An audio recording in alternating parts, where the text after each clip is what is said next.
What's up, my man, Oliver? How are you today? I am great. Thanks for having me.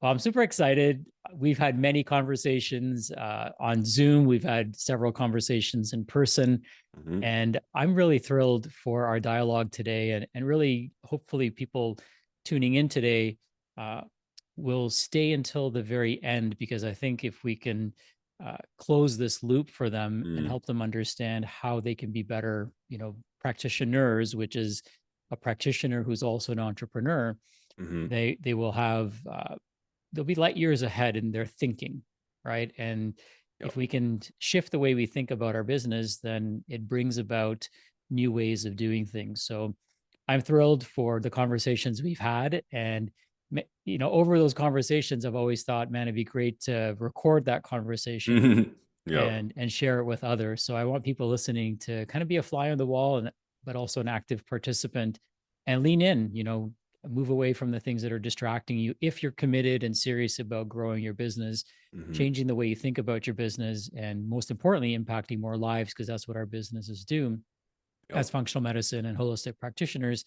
Then yeah, lean in. Oliver is a wealth of knowledge, and he's somebody who I met through a variety of different networks, one of them being Archangel. And hmm Archangel tends to attract very heart centered entrepreneurs, people who are kind of at the leading edge of their industries, who are also looking to continuously kind of apply the Kaizen principle, which is the continuous art of self improvement and developing their products and services. And I witnessed, yourself and David developing your business, which is a conscious sales business over the years, and it's wonderful to see how far you guys have come and how much clarity you've acquired along the way.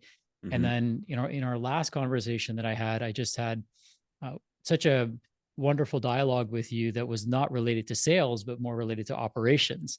hmm And for practitioners, like sometimes we think our biggest problem is getting new patients, right? Because mm that's what we were so passionate about is helping people. But our biggest problems might be operational and they could be holding us back from helping more people. So maybe this gives people a chance to look at their business through a slightly different lens as well. So with that being said, that was a mouthful, but with that being said, thank you. And I appreciate you being here today. Yeah. No, that was great. You hit like all the marks. That was a fantastic way to sort of kick us off and tee us off. So again, thanks for having me. I'm excited to jump in. Thank you. I know we can go in a variety of different directions, but let's start hmm off with sales.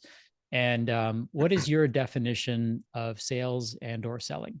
hmm Well, and I think because sales as a whole has evolved over the years, um, and where we've landed with what we call conscious sales is I like to define it as basically supporting people and making a buying decision that's in the best interest of their highest selves. And so breaking that down a little bit, it's supporting people, not persuading or convincing people. It's to help them make a buying decision, not to get them to buy, right? And so again, a lot of sales tactics and such are about convincing and coercing people into buying something they may not actually need or that may not actually serve them.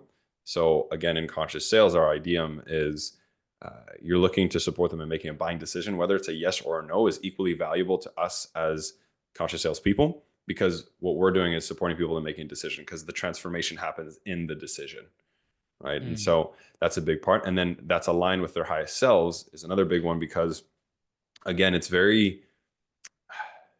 almost you call it like a shortcut or easy to have someone purchase based on their pain. And the reality is most people when they come to you to buy, they're usually coming from a place of pain. And it's important to obviously identify the pain, identify where they want to be, create the gap. Like these things are still important.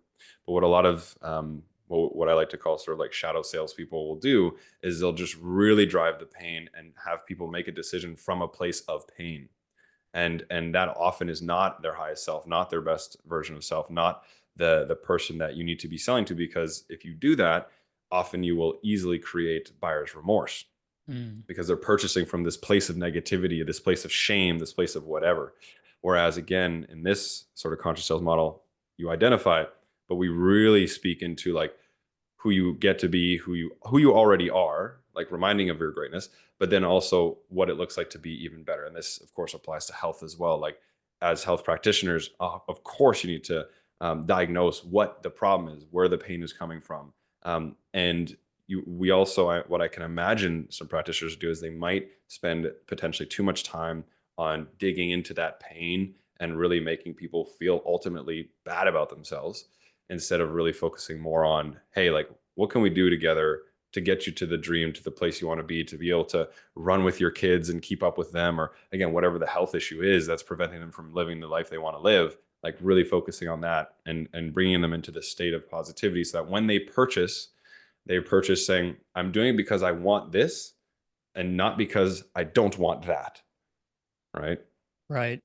Yeah, I think it's very important to recognize what you just said, because a lot of people who are taught sales are Hmm. taught to, kind of really twist the knife and squeeze some lemon Exactly. juice on it and put some salt on it, Yep. just kind of like every nasty thing that you can think of, to create and agitate the pain. And I think while that might be relevant to really help people understand the magnitude of what they're dealing with without Hmm. exaggerating it, but then taking them to make a decision from a place of aspiration, right? And I know that Hmm. there's a emotional decision that's made, and then there's a logical decision that's made Yep. in the process, and kind of use different parts of our brain, so to speak, to make that decision. So we want to appeal to both sides, right? They say Hmm. that people decide with emotion and justify with logic.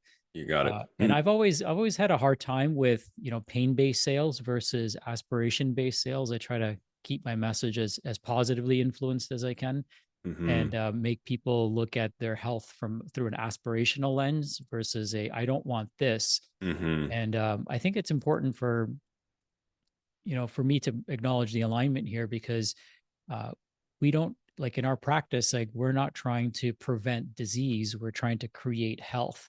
Right. Love So that.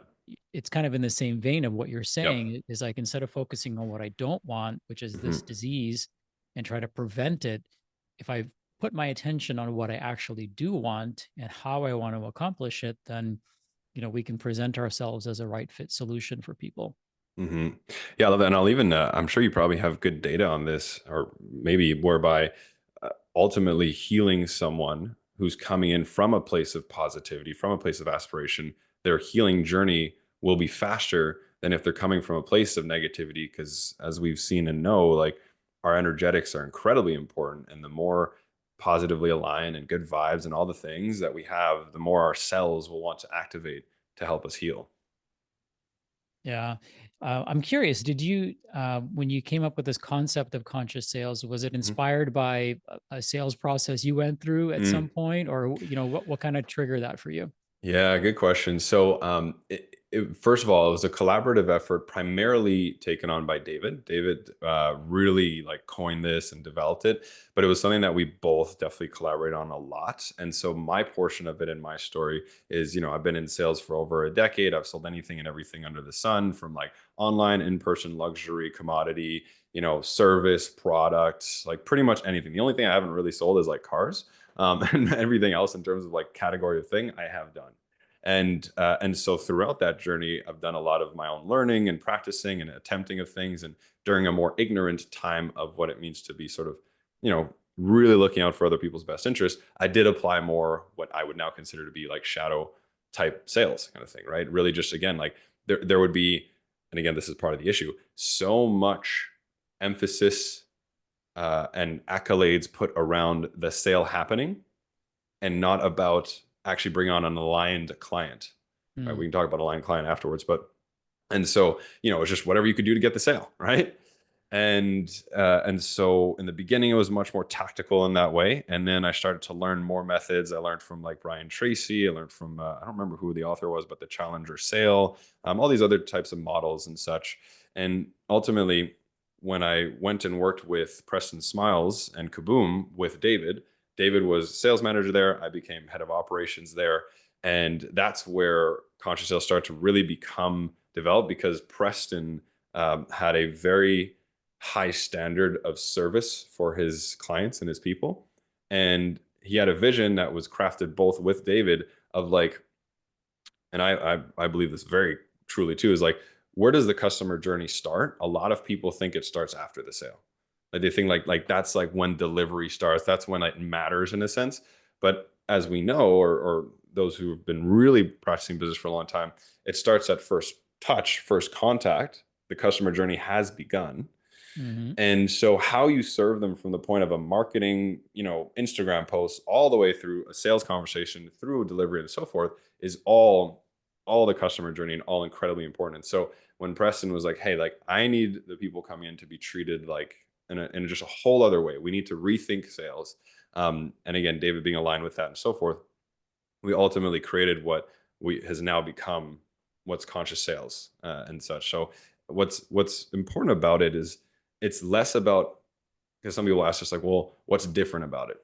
The biggest primary difference about it is it's where you're coming from, but the tactics are ultimately almost the same. Like how you like what you do, like understanding personality types, understanding like closing ladders, understanding sales, like all these things are ultimately the same. It's where you're coming from and what your intention is. That is so much of what conscious sales is. But the tactics and how you use them is also what becomes different. But the tactics themselves are about the same. Yeah, I think it's good for practitioners to kind of reimagine what that process can look like. We call sales the S word in in our language. You know what I mean, or in our communities, because people are so Yeah. afraid of that, Yes, I and love that you just bring this up. they're not they're just not used to that idea because they were being sold by somebody else, Hmm. right? Whether it's their hospital that they're working for, or the company that they were working for was selling their service to another, you know, client, and then, obviously they were then doing the work for that client. Mm. Um, so they're not used to being sold, even though that's what they've been this whole time. Uh, but now they need to do the selling, right? Hmm. So I'd love for you to share, perhaps. I know I've heard a variety of different ways that this has been shared, but I love your perspective of where does this sometimes negative perception of Hmm. sales come from? Totally. Yeah, it's very simple, right? Shady sales and pivoting what shady sales is to sales as a service. And so shady sales and it's what a lot of us have experienced where we're being pushed, we're being coerced, we're being convinced, we're not being heard, we're not being considered. Like all these things are things that have happened to us. And so what it starts to create in our own mind, which then permeates into our own ability to sell, is this sense that selling is shady, right? Like it's sketchy. It's just ultimately not for in the best interest of the person you're selling. But what gets to happen is a huge mental pivot of recognizing that sales is a service. And if you have something of value that can actually support someone, then it is your duty to make sure that they get to the place that they see it's worth buying. And the better you are at sales, the better you are at ultimately just sharing with the other person enough sensation and understanding that this is obviously what's best for them. And again, conscious sales, part of it is, and David has a really good story of this actually, is sometimes as a salesperson, you tell them no, even if they want to say yes. And a great example was David was doing a sales call for a potential coaching client a few years ago, and she said yes, she was down doing all this kind of stuff, and he recognized though that she was a program hopper, like someone who like buys a program, thinks it's going to fix, a month later doesn't really do much about it, goes on to another program, thinks that's going to fix, like just program to program to program. And he called her out and he said, "Hey, you know what? I'm not going to let you buy because this is not what's in your best interest. You need to stop doing this. You need to stop." And she broke down crying, all this kind of stuff. I think a week or two later, ended up contacting him back and saying like that was the most valuable thing that's happened to me in forever. I've now like really done what I was supposed to do, and I'm working on it. Da da da. Long story short, this is what the power of like conscious sales and like thinking of sales as a service is you're literally ultimately just looking to see what's in their best interest and supporting them. And when you come to the conclusion that it is, supporting them and them also seeing that it is in their best interest, and then ultimately supporting them in getting there. Yeah, you almost want to be an ally in the process. And, 100%. one way I've kind of positioned it kind of visually for myself and physically imagining it is sitting on the same side of the desk Yeah. Love as that. they are versus sitting across from them. Hmm. So you're helping them make a decision that's in their best interest. And sometimes that decision that's in their best interest may not be working with you, might be working with a Exactly. person that you can refer them to, or maybe they Yep. need a whole different paradigm altogether with, with the challenge that they have. And that's how we always want to leave people, is better than we found them, and more with Mm-hmm. more clarity than how we found them. Because, if we're trying to get someone to do something that they can't see is in their best interest, Mm-hmm. I think that creates a lot of friction, but unfortunately, it also creates a lot of confusion for people because maybe we did such a good job, kind of agitating their fears, but intuitively they just Mm. knew it wasn't the right thing for them. And Mm-hmm. now, I don't think that helps them with their health journey either, right? No, Confusion. you probably left them freaked out now Yeah, and unclear and exactly. not knowing where to go. So yeah, so I think it's important that we all recognize that we want to always leave people better than we found them. And when it comes to selling, really presenting an offer is how I like to phrase it. And I'm sure Hmm. you have your own phraseology around it, but it's like we're presenting an offer. And if it's the right offer, it'll be priceless. And if it's a wrong offer, it's worthless. So Mm. together, Love we'll that. decide by the end of the session together, and after answering all of your questions, what makes the most sense for you. And most people are agreeable to that. And I think it kind of lets their guard down and it helps them realize, okay, this person's trying to help me make the right decision for myself. Hmm. Yeah, Um, love that. That's actually a lot of one of the things I like to support people in how to navigate sales calls is when you open them, like when you start, is setting a container, mhm. which is basically exactly what you're doing. It's like, look, at the end of this is what's going to happen. Like you give them the map of what's going to happen. So there's no, because that's another big thing people are afraid of with sales is like, are they just going to like try to close me, surprise me with something? Where is this going to go? Are they going to ask me for something now, or are they going to try to take something from me? What's the deal, right? What's the fine print sort of thing? And so one of the best things you can do to create safety, because ultimately someone can't make a decision, or at least not a rational one, when not in safety, right? Not feeling safe, is to create that initial container of like, hey, here's what's going to happen today. Here's what we're going to talk about. Here's where we're going to end up. Here's the offer I'm going to make. Or maybe you're a 2 call close thing because you have to do some research maybe before the second call. So you'll say, hey, this is what we're going to do today. Then I'm going to go home. I'm going to do da da da da da. And we'll set up another call thereafter so we can review. But setting that out for them creates, again, nervous system regulation, safety, all those things. So they can surrender to what's going to happen now. Yeah, I love that. I love that you said nervous system regulation. That seems to be like the topic of all topics these days in Yep. in the entrepreneur space. Certainly, Yeah. that's a big topic of interest in people's health. That's the Mm-hmm. basis of our program is the state Mm-hmm. of the autonomics, because we can only heal in certain states of Mm-hmm. when our nervous system is overstimulated, overactivated, and a sympathetic dominant state, we can't be healthy. And I always say that uh, sick people make sick decisions. And if we're Mm-hmm. in a sympathetic state, we make hasty and sympathetic decisions because we can't even access the part of our brain that helps us intellectualize and process what we're Mm. being presented. And so Love that. the state of somebody's nervous system is so huge. Mm-hmm. And they say that the average person remembers about 11% of what you tell them, Mm-hmm. and you can only imagine what an unhealthy, unwell, brain foggy person remembers. Yep. So the best thing that we can do in service of them, and in service of ourselves, and in service of our business, right? Helping people make the right decision for themselves, is to get them regulated. And Mm-hmm. creating that container is certainly a way to do it. When we had an in-person office, we used very specific essential oils that would calm Nice. Yep. the nervous Mm-hmm. system down. So they'd immediately walk in and be like, their nervous Mm-hmm. system would regulate.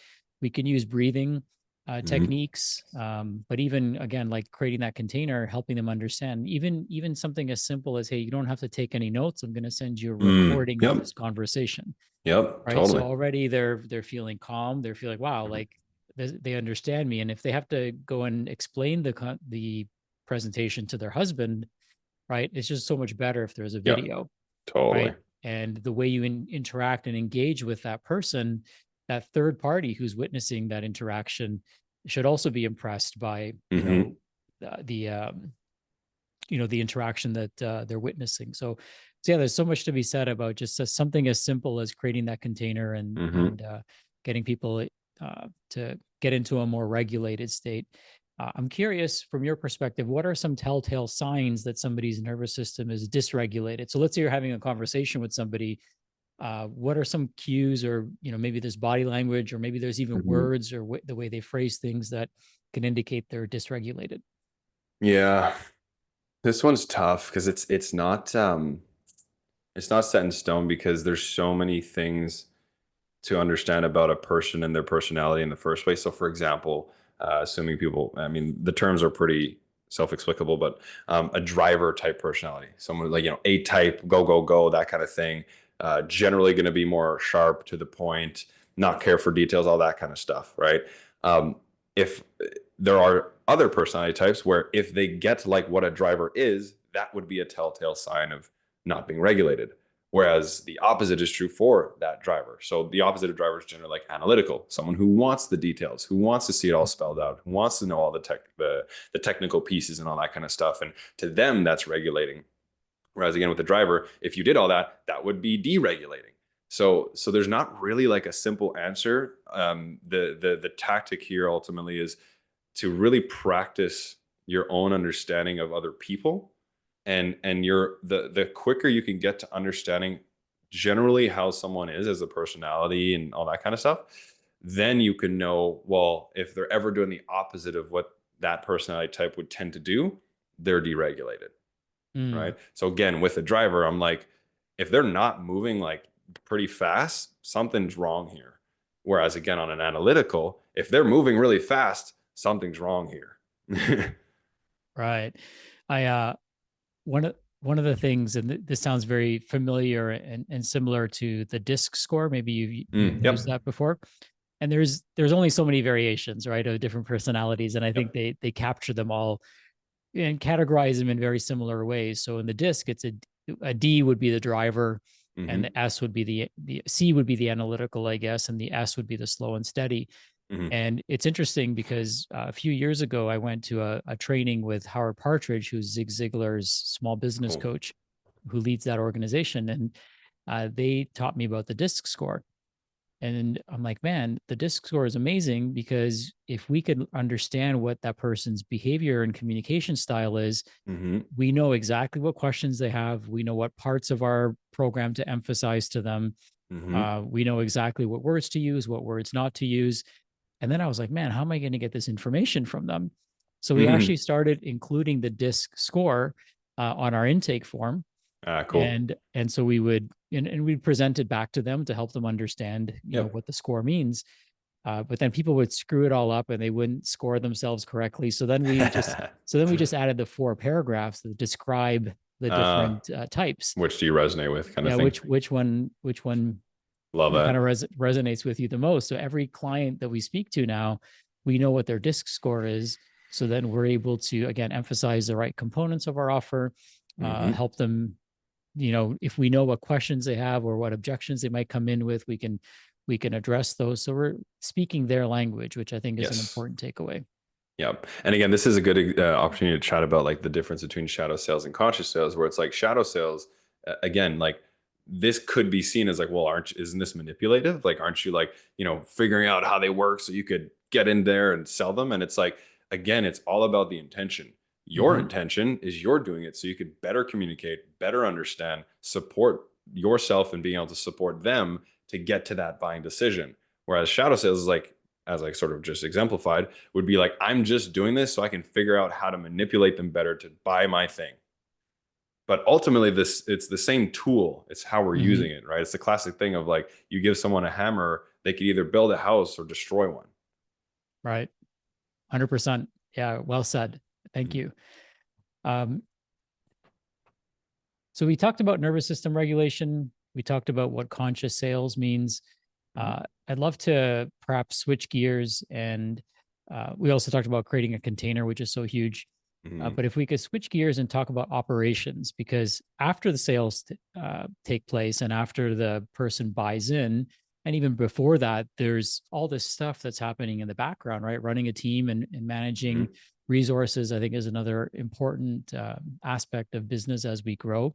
And I find that some people, once you kind of learn how to make an offer, of course, promote yourself, make an offer, get people onboarded, then you're going to want to grow your business, ideally maybe into at least a two-man show, if from a Hmm. one-man show, and then eventually maybe even grow it further from there. And that's where operations and resource management becomes even more important. So tell me a little bit more about the operations side of what you do and how that came to be. Yeah. Yeah, I love that. So for me, operations is actually more my zone of genius, whereas sales is more like a zone of excellence. So zone of genius is described by something you're great at and actually love to do and lose track of time doing kind of thing, right? And then zone of excellence is something you're great at, but not necessarily in love with kind of thing. And most of the population ends up in their zone of excellence as their career, whereas the whole zone of genius is seen as like this dream, this unachievable dream. So Mm, what I found is that ops is my zone of genius. It's where I'm naturally and intuitively intelligent and then furthermore trained and experienced. And so and then also just to tap on, because you mentioned it as well, like operations is ultimately across the entire organization. It's not just like, and you kind of corrected yourself, but it's not just after the sale. It's every mhm, step of the way. Operations is ultimately um, the allocation of scarce resources to create value for your clients. Like that's really all it is. If we had unlimited resources, most operations would matter a lot less because you could just hire unlimitedly and buy everything unlimitedly and there'd be no issues. Like you would just, mhm. money would be the solution every time and there'd be no problem. But we don't. We have limited resources, which means we need to be methodical and efficient with what we do to ultimately serve. Um, and so for me in my journey, it, it actually sort of started to click. Like, so I think back to one of my bigger achievements in my younger times when I started a franchise with College Pro window cleaning. They're like a student franchise, did that in university, kind of like Student Works. People know other sort of student brands. And I broke the rookie record there. They had been a 40-year-old company at that point in the window cleaning division, and then the second year came first, while also being a first at Cutco. And so again, Cutco is a knife selling sort of business generally for students as well, but people stay in it as a career. And so I, finished first salesperson in all of Canada at the same time as being first as a franchise. And in retrospect, what really, and this is why it's like zones of genius are often not seen as such because they're so natural that we think that everybody kind of Mhm. has that skill, that talent. It's like you don't recognize it because it's so natural that, well, isn't this how everyone thinks? Isn't this how everyone does it? Right. Yeah. And so in retrospect, I realized that the only way I was able to become first in two places competing against people who were doing only that thing, but I somehow beat both of them doing both, was just operational efficiency out the wazoo in comparison. And so again, what that ultimately is it's like having, and I call it actually business harmonization now, is what I've sort of coined it, which is the combination of people and systems coming together under a unified vision and goal. If you have those things, or if any one of those things is off, then the whole thing doesn't move forward. You don't have harmony. Hmm. I love that. At what point, I guess to a certain degree, it probably happens at every stage of the business. Even if you're a one-man show, you've got to start thinking of where to allocate your resources because Mhm, you're even more scarce, right? Your time is more scarce. Your mhm. intellectual capital is much more scarce. So you probably have to pay closer attention. So what would be a way for someone to recognize? Let's start off with a solo practitioner if they're in Sure. operational harmony. So that's so funny. My response is there's no way you are because you're solo. I honestly don't believe in the whole solopreneur, solo practitioner. And that being said, I am of course not in the practitioner space. Maybe there truly is a way to do it. I don't believe in solopreneurship. I Mhm. think that, and what I've seen is it is a fantasy sold to people, and it is actually soul crushing because coming back to zone of genius, it is no one's zone of genius to be able to do everything in business. Nobody, right? And just a simple example, if you love doing sales, you probably hate doing admin. If you love creating automations, you probably don't like communicating with other people and having meetings and such. Like there's just opposing things all over a business. So a Mhm. solopreneur is inherently paradoxical. right? If you want to have, like, if you want to feel good about what you're doing. So to me, my answer is there is no real business harmonization for a solopreneur. And again, maybe that's what you're signing up for. Yeah, I totally agree. You know, the sooner you can add that second person, the better. Yeah. And maybe it's worth unpacking, but I'm always pushing for that for people. Like I'm their biggest cheerleader to bring somebody else on board Yes. that complements them. And in my personal case, that happened to be my wife. Love So it. she's my mirror, maybe polar opposite in Yes. many ways, right? So very complementary to where the things I don't like to do, she likes to do, and vice versa. So I kind of lucked out that way. Hmm. Not everyone has that fortune. I recognize that. Not everyone has a partner. Not everyone, is in that position, or maybe their partner works full time, Hmm. and that's not an option for them. But the sooner you can find that individual, or it might even be a part-time role, it could be maybe an EA to start out, Hmm. uh, the better. And so Yep. that's where kind of either getting some business funding so you can bring that person on board is important, or making sales, right? Like getting people to say yes to what you have to offer. And I would say that one of the most important things that people do, that one of their first kind of milestones or objectives is who can I bring on to help me, so that I Hmm. can spend as much time in my zone of genius as possible. And it's kind of like it's kind of gut wrenching for me too, because when you try to take things off people's plate and they say no, I'll figure this out on my own. I'm Yep. just like, oh, like, okay, where do I start with you? Because Yep. you're just like, why are you going to learn this or do this, like, like debugging of this web page or Hmm. building out this web page? I can have someone from my team have it done by the end of the day for you, or you can putz around with it for 3 months Yeah. and still not get it done, right? And waste hours and hours of your life. So it's kind of interesting why people are their own worst enemy there. And so I'd love for you to share, perhaps, if maybe you have an answer for this, Hmm. some experience around it, but why are people so reluctant to hire somebody else? Because I sense that a Yep. lot with solopreneurs. Yep. Yeah. So first things first is the hardest hire is the first hire by far. And that's the truth with most things. Hardest sale is the first sale. Hardest hire is the first hire. Like all those things. And one of my and Alex Sharford well and such. One of my favorite things he talks about is at every level of leadership or business development, the hardest thing to do is the continuous letting go of control at every Mm, single level. And most, if not all, entrepreneurs that ever get stuck at any level it's because they get to a place where they can't let go of control more than where they're at now, right? Simple example is like you think about like Bill Gates or any of these giants, Elon Musk and such. Like there's so much happening that they have no idea, and they've had to let go of so much so that everything can grow. It's such a process of letting go. And so the reason I say this, and again, why it's so difficult on the first one, is one of the things that entrepreneurs love about being an entrepreneur is they're quote unquote in control of their schedule or in control of their life and such, right? The paradox is that you are now giving yourself an illusion or a delusion of control, but you don't have control. You never will. And the sooner you can come to peace with that, the sooner you can then start to get into a world of, well, what hiring means is me letting go of things, letting go of control of things, and trusting my baby, my business, what I'm doing with someone else to hold it. Right.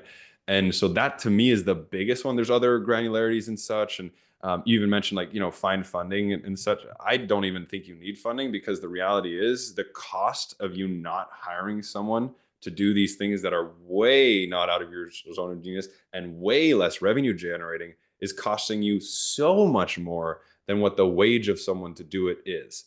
So if mhm, you're making like, I don't know, man, 50,000 a year or whatever, and you have no hires, I can guarantee you that you can easily double that with having just one other person.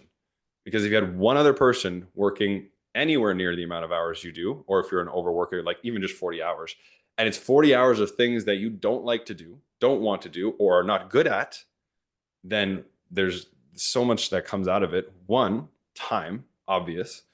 But the bigger one that a lot of people don't talk about relative to time management and time, I guess, ROI is energy.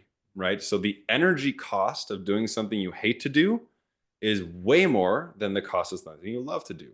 Coming back to what we said about zone of genius, if I do something I love to do for 1 hour, it feels like it took 10 minutes. If I do something I hate to do for 1 hour, it feels like it took 10 hours, right? That's real. This is one of my arguments of why I think time is not real. But that's a separate topic. But bring it to the grounded point of like, we know that to be true. We've all experienced that. And so the cost of that, right? Because we actually get fueled by the times where we do 1 hour of work and it feels like 10 minutes. We're like, bro, I could do another 10 hours of that. Hmm. Whereas when we do those 1 hours that feel like 10 hours, you're zonked, you're done after that already. Yeah. You're already done. So there's just so much that comes from this. But it first starts with realizing that you will have to let go. This person's going to fuck it up. And that's fine. That's part of the process. And we can talk about like how does, help with all that and SOPs and all this. But that's the high level. Yeah, one thing I love everything you said there, and one thing, a few ideas or concepts that popped up for me Mhm. is think of how many times we effed it up, Mhm. right? 100%. And so that's just part of the growth process. And here's another idea or thought that came up for me earlier today: not failing is failing, Mm. right? So if you're not constantly bumping up against mistakes or issues or challenges, then you're probably not growing. You're just kind of Mhm. living the same day life, week, month, whatever, on repeat, because you're not bumping up against anything. It's Mhm. when change takes place when things bump into each other, right? That's how molecules come together, Mhm. or atoms come together to create molecules, how new planets are formed, moons are Mhm. formed. It's when things collide and come together. And then there's a period of time that it takes for things to, kind of regulate, but it all settles down. And the sooner you can make that first hire, the sooner you can make potentially the second hire, or the sooner Mhm. you can rehire the first person that wasn't a good hire, right? We're always Mhm. going to be in a state of flux and growth, and just crucial for people to recognize. So uh, don't be worried about, somebody failing. That means they're growing, and if they keep making the same mistake over and over again, that's a different story. Mhm. But that's part of the process. And then the other thing that came up for me, what I explain to the people that I coach is that if you had an extra, let's hypothetically say you're paying someone $1,000 a week, Mhm. depending on how much they work, that could be very generous. It may not be, but it just depends on what you're having them do. And but let's just use round numbers. So $1,000 a week, let's say your program is a $2,000 to $3,000 offer, right? So you'd have to sell maybe, if you count your cogs, you might have to sell like $6,000 to $7,000 of services to be able to cover that person's salary. Mhm. Um, but if you had 160 extra hours a week to focus on the things that you're really, really good at, and you couldn't Mhm. earn that extra revenue, then something else is wrong, right? So I Mhm. think it's important for people to realize that they, as CEOs, entrepreneurs, like visionaries, whatever we are, and how we define ourselves, we have to be able to think in advance. And it's always better to hire someone when you don't feel like you need them Mhm. than it is Yep. to hire someone when you're desperately in need of someone. Yep. So maybe you could talk about that. Timing wise, like when's a Mhm. good time, or when should we recognize that, hey, this is a good time for me to Yeah. look into this closer. Yeah. So again, for first hire, and even to give a good example with BTP and me and David. So David and I partnered, and so is that a first hire? Technically not, right? We partnered. Our first hire though was day one. Like we hired a VA from the Philippines, like day one. To this day, he's still with us. We're over 3.5 years now. He is still with us. We make the joke that he's been with us since before the brand even existed. And but we made that hire immediately because we knew that very quickly there are things that we're not going to want to do and that are out of our zone of genius. So first things first is like to me, again, I do not believe in solopreneurship. Like I can't be more clear about that. I think it's not right and that it should be immediately. Now, if you need some, because I'm coming from experience, right? So if you're not coming from experience, you've never hired before, or you've had bad experiences, that's a big one, right? Then to at least support yourself in justifying if you should or shouldn't do it, an relatively easy thing you can do is figure out what your own hourly wage is, right? So with the hours you put in and the money you make, and you do the math, right? Here's my revenue, here's my hours divided. I am worth, I don't know, $40 an hour, $50 an hour. I mean, practitioners are probably much higher and such. And then take a look at the things you're doing and ask yourself, is what I'm doing really worth $40 an hour? Hmm. Right? It's a very easy little practice. And if it's not, which trust me, most of what you're doing is not, that's a really good indicator to hire for that talent, right? And again, a lot of the things that we don't want to do, we can get overseas at a very affordable rate. But even if they're local and you get them at 20, 25, $30 an hour, if you see yourself at $40 an hour and you get someone at $30 an hour, you're making a $10 an hour spread on every hour that they do. Easy math, right? So that to me is a good exercise to just help justify why you should do it. Then I think there's probably going to be an opportunity. I'll let you chat, but there's probably an opportunity to talk about the fear of hiring and maybe people having bad experiences because there's a lot of I've got a lot of assets to make sure you when you hire right. Yeah, I think that's crucial. Mhm, And having certain criteria set up in place, and it's a whole different conversation about the hiring process itself. mhm, Um, and my mentor taught me that you make people jump through very easy hoops, but with very specific instructions. mhm, And then you obviously want someone who can follow instructions. And anytime we're hiring, I think it's really important for us to really know ourselves. So there's a list of things that I have people write down. This comes from I think Joe Polish. mhm, So Joe talks about half an elf. So what are the things that are hard, annoying, lame, and frustrating? And mhm, what are the things that are easy, lucrative, and fun? And you just sit there, make a list. And this could be, tasks, it could be people, it could be projects, whatever it is. And you kind of write down the things intuitively that you feel like you're really good at, that make your mhm, company money, that are revenue generating activities, and that you have fun mhm, participating in and look forward to versus dread. And then mhm. what are the things that are hard, annoying, lame, and frustrating? And, you know, the things that you find hard, annoying, lame, and frustrating, other people actually find easy, lucrative, and Yes, fun. glad you said that because So, that's the key. Mhm, so if you can find that match and then just submit to the idea that 20% of the time you're going to be doing stuff that you probably don't want to be doing, mhm, but 80% of the time you're going to be spending, a week doing the things that you love doing. That's, kind of 4-1-5 day split. mhm. And I think people should be okay with that. Right. And then Yep. the other person spending 80% of the time doing the things that they love. And it can be a really nice setup for a business, especially when you're starting out. Yep. Yeah, I'm glad you said that because that's another big misconception where people are like, well, if I hate to do this, everyone must hate it. Right. And I Mm, always like to use the example because generally I speak to like entrepreneurs and ambitious individuals and such, and usually none of them like admin. So I always think like, hey, how much you hate admin? There are genuinely people out there who love that admin. They just right. love not talking to anyone, being on the computer and entering data. Like they just love it. And then they love doing models with it and all this kind of stuff. Like that's a thing. And a lot of people have that as a hurdle to even want to delegate. They're like, why would I delegate something I don't want to do to someone else? Like, then they won't want to do it. It's like my commitment is always like, how can I help put people, everyone in my team in their zone of genius on different things? Yeah. That makes a lot of sense. Mm-hmm. And I love that. It's so simple, yet so important. And because it's so simple, it's often overlooked when, especially if we're making decisions from a emotional place because we're so behind the eight ball and we Mm-hmm. needed help like a year ago, and we're finally ready to bring somebody on board. Mm-hmm. So, you talked about scarce resources, Mm-hmm. time and money being one of them.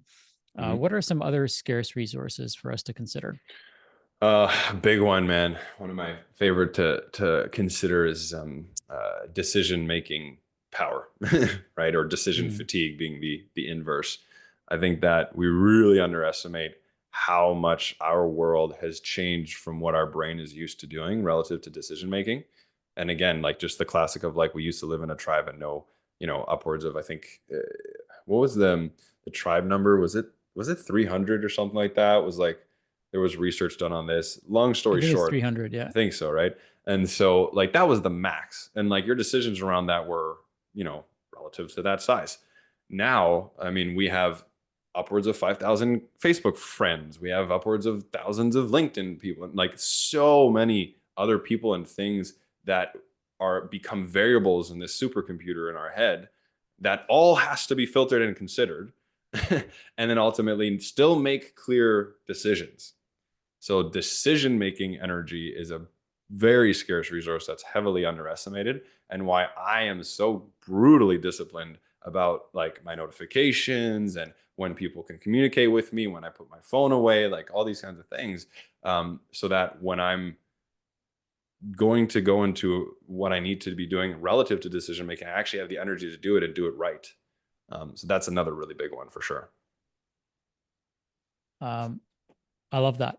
Do you ever follow your chronotype? Have you ever studied that? I actually, funny enough, I just found it recently. I think I'm like the most common one. Pretty sure. I was sad. I really wanted to be the wolf, and I was like, oh, I'm not the wolf. But I think the bear is the most common, if I'm I not think if I'm not it mistaken. was like your standard daytime one. I think something like that. Okay. Uh, I tested as a lion, but I kind of want to be a bear. I admit I like sleeping in, especially in the winter, because the days take it takes forever for the sun to come up right now, you know? Hmm. Hmm. Um, okay, so decision fatigue, that's a big one. I know Steve Jobs talked about that a lot, Yeah. or people talked about Steve Jobs in that Yes. context a lot, Yeah. because his goal was to say no to more things than he says yes to. Hmm. And because when you say no, Way that's more. one decision. But when you Hmm. say yes, a yes usually is followed up by 1,000 other decisions that you have to make, right? So, Hmm. for example, hey, should we move? No. Okay, great. Everything's the Hmm. same. Yes. Okay, now I've got to start shopping. I got to start, Yep. you know, getting a real estate agent. A completely whole new set of problems have been unlocked and opened up when we say yes to something. So it's Hmm. crucial and vital that we say yes to the things that serve us, kind of like that client that you said was bouncing around from Yes. program to program. I think many people listening to this can relate to that, because I know so many practitioners that if I just do one more program, I'll be Yeah. able to sell myself more. Right. And I'm Yeah. just For like, sure. no, like you don't need to learn one more thing that you may or may not ever use, Hmm. because you don't have any people to help. Right. That needs to be your Hmm. focus. So Yep. I Yeah, it's think, like instead of learning a program on what you like on your service, take a program on how to sell your service or how to market your service first. And then when you get to a place where you have so many clients asking you for something you don't already do, then get the program on that thing. But like yeah, let the market tell you what to do. Learn how yeah. to get out there. One of my friends heads up Deloitte's AI division, and one of the things Cool. he taught me was they taught him, and he shared it with me, is that there's just in case information and there's just in time information. Mm. So just in case information is like, oh, I might need this one day, Hmm. and just in time information is I need this now, right? Hmm. And so Hmm. what you need now for most people is maybe we need to bump our revenue up, get more people saying yes to our program if it is the right program for them. And then always want to be conscientious of how we manage our resources. Hmm. The other big thing I think for a lot of people as they're in the growing phases of their business is not just hiring, not just managing resources, but as mindset. So Hmm. I'd love for you to talk a little bit about that. Like, I know you guys do a lot of coaching with entrepreneurs. What are some of Hmm. the mindset blocks that a lot of people come in with that can hold them back, and what are some ways to not only unlock what those are, but then dissolve them if they were facing those challenges? Yeah, very broad question. I'll start with an answer, and then I want to see if you maybe have even more granularity because this one just popped in me right now. One of my favorite mindsets for entrepreneurship is slow is smooth and smooth is fast. And I love this thing. And a good example is if you've done any kind of wheel sports, so like biking, longboarding, any sort of thing like that, even with cars, kind of, but you'd have to be going very fast. The faster you go, there's a certain threshold you get to with speed as you start to get what's called the speed wobbles. And there's a really good video about this when I do workshops and such, and I'm trying to get this across. I show this video of a kid longboarding. He's just like beelining it, he's going, and then you start seeing him and he starts wobbling, and he's just like, whoa, and then wipes out hard and just flies. And then it's a very good example because if all he did was go a bit slower and not get the wobbles, right? Not only was it that when he was going fast, he thought he'd get to his destination faster, he fell, needs to, recover, figure out where his board is, all this kind of stuff, get back on and start up again, right? That's a lot more time than if he just went slow enough to avoid the speed wobbles and just get to the destination. Mm-hmm. my favorite example for this. So again, slow is smooth, smooth is fast is one of the most important things, especially because most business starters and founders and such are what would be classified as like a visionary. And visionaries have a very weird understanding of time, right? They see something and they want it now. Alex Sharfin again does really well at talking about, like, they go to the future and they bring it to the present and they demand it to happen now. And in a lot of ways, it's a superpower, and in a lot of ways, it's a curse. And Mm, so the superpower is the fact that they can, again, go all the way to the future and see no obstacles and just see the vision and pull it in and get everyone to go for it. That's a gift to be able to even see that, because most people can't do that because they only see the obstacles and the next step. mm. The curse, though, of course, is you're then now trying to get everyone else to do this without any consideration of the very real obstacles, the very real things that are happening. So their concept of time and therefore speed, very relative things, is out of whack, let's say. Distorted. Yeah, distort is a good way to put it. Yes, thank you. And so yeah, so that again is my big thing for most people in business, is like slow is smooth, smooth is fast. And that's why people like me are very valuable to like founders. Is like I'm an operator type person. If you take the EOS visionary integrator test, it's a good test to show you like if you're more on a visionary side versus integrator. Integrator is synonymous to like COO or operator and such. I score high on both, but higher on integrator. And so I have a good ability to ground these visions in like actual timelines. So that's a good one. Amazing, amazing. Mm, So much wealth of knowledge, brother. I see mm, that there's all these plaques behind you, but I can't read yeah. what they say. I'm curious if you don't mind sharing what they say. Yeah, I mean, there's a few different ones, and it's funny because there's actually even a story as to why they're there now. But so there's Scholars at Your Service one, which is a student franchise thing. There's a leadership award, a prestige award. There's college pro ones where there's President's Club, the Big X, which is like a certain threshold of new revenue, because with window cleaning businesses, a lot of it's recurring. So then generating new revenue. There's Cutco awards for number one sales manager, number one franchise. Like these are all these awards. And what's funny about this, good story and actually really good lesson. Um, in that time, I was very motivated by accolades, very motivated by recognition, ego driven. And so I really hunted these things. Like I was like, I want to be the best. I want to be number one. I want to break records. I want to get the awards. I want to go on the stage. I want to do the thing. And I did it all. It was great. However, a lot of the time these accolades and things aren't actually what's important. And a very real example of that is none of these were awarded for profitability. Mm, And so I was really good. A lot of these are relative to revenue, some relative to team and this, that, the other, but a lot of them relative to revenue. So I pushed for a lot of revenue stuff, and my margins were still fine. I did well, but there was nothing around like kept money or profitability or this, that, the other. Like there was none of that. And it ultimately actually resulted in me being in a pretty big tax burden and all this stuff. And it kind of sucked. mm. Long story short, me going for these accolades, I started to actually uh it was a big ego check and all this kind of stuff. It was the classic thing of being, are your goals really your own kind of thing? And I took them down for years. I was actually just not proud of them anymore.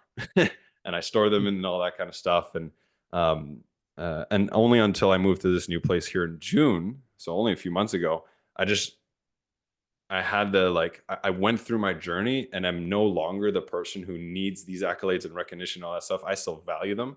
I think that if as an entrepreneur you are not recognizing and valuing your team vocally, verbally, and often, then you're just not doing your duty as a leader. And so I also equally desire that, but I no longer do everything for that. And so what this now is for me is simply a reminder that I can do anything I set my mind to. Every single one of these were things where I was like, I'm going to break the record. Done. I'm going to be number one.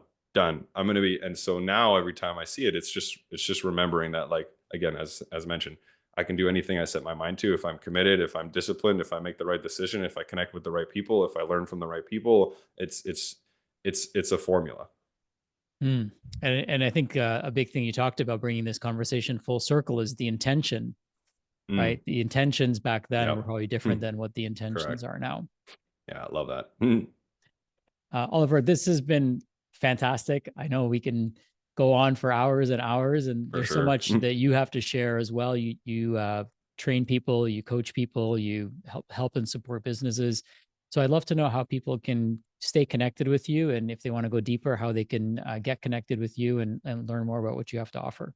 Yeah, for sure. So there's really two routes or two places depending on what you're connecting with more. So if it's the conscious sales side of things and you're looking to potentially get support on you yourself learning conscious sales or looking to build a conscious sales team, or if you have one already and you want them to become conscious sales trained, then quite simply just www.conscioussales.com, two S's in the middle there.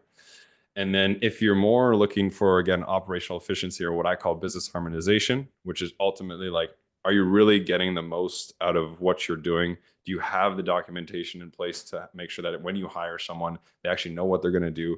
Do you know how to hire someone? Like all this stuff that we're talking about hiring, like I've got SOPs, assets, templates, all those things.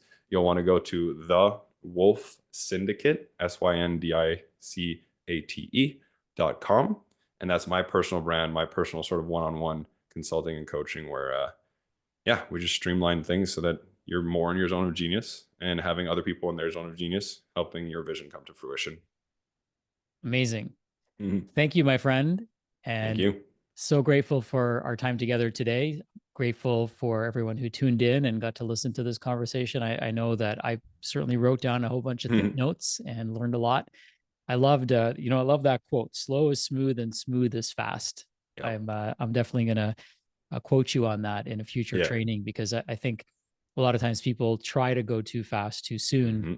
and they get a little bit banged up, and then sometimes it's hard to Hmm. recover when you fall, right? The Hmm. ego takes a bruise, the body takes a bruise, Yep. and we don't end up being where we want to be. So thank you for all the lessons you unpacked for us today, and here's to continued friendship and growth in all areas of your life. And have an amazing holiday season, my friend. Yeah, you too, man. Thank you. Thanks, everyone. Lots of love. Bye for now.